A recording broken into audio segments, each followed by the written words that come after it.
We have a new resident sea otter. Her identifier is Sea Otter 714.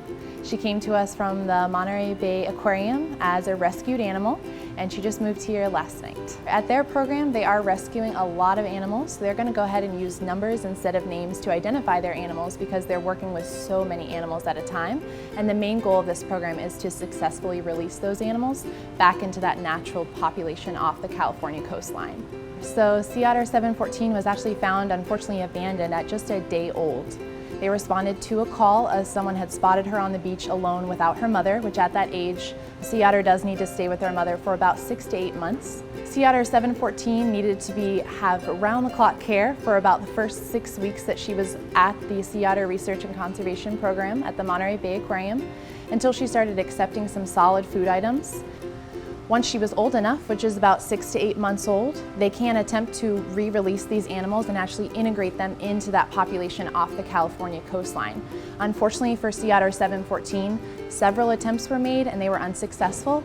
So she was actually deemed non-releasable by the U.S. Fish and Wildlife Service. When that happens, that sea otter does need a permanent home in an accredited facility like ours that can care for her. So transporting sea otters requires very careful planning. And our curator has been working with our fine folks at the Monterey Bay Aquarium for months to plan this transport to make sure it went as smoothly and as safely as possible for the animal.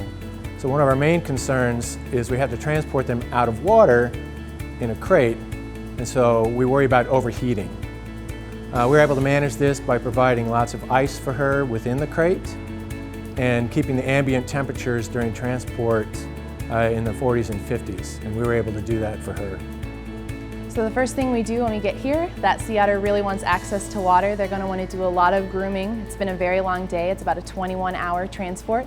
So the very first thing we did was we unloaded Sea Otter 714 and we gave her access into our behind-the-scenes area, immediately releasing her from that transport kennel and allowing her access to one of our pools so she could do that really effective grooming. It's a sign that she was comfortable and she was adjusting well, that she was immediately grooming that fur.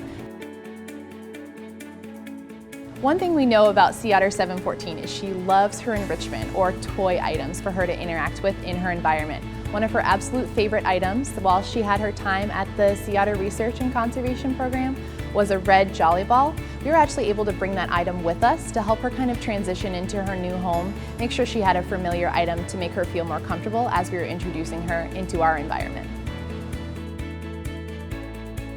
We are very excited to introduce Sea Otter 714 and our resident sea otter, Clara. We're extremely excited to have a proper social companion for Clara. That's been something we've been waiting on. So we are very fortunate that we are able to receive this animal and so quickly as well for Clara to have a companion.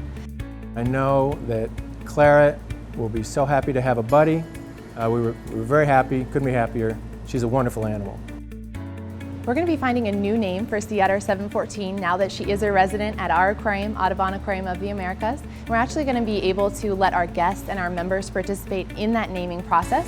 You can actually visit our website, audubonnatureinsitute.org, and vote for your favorite name there.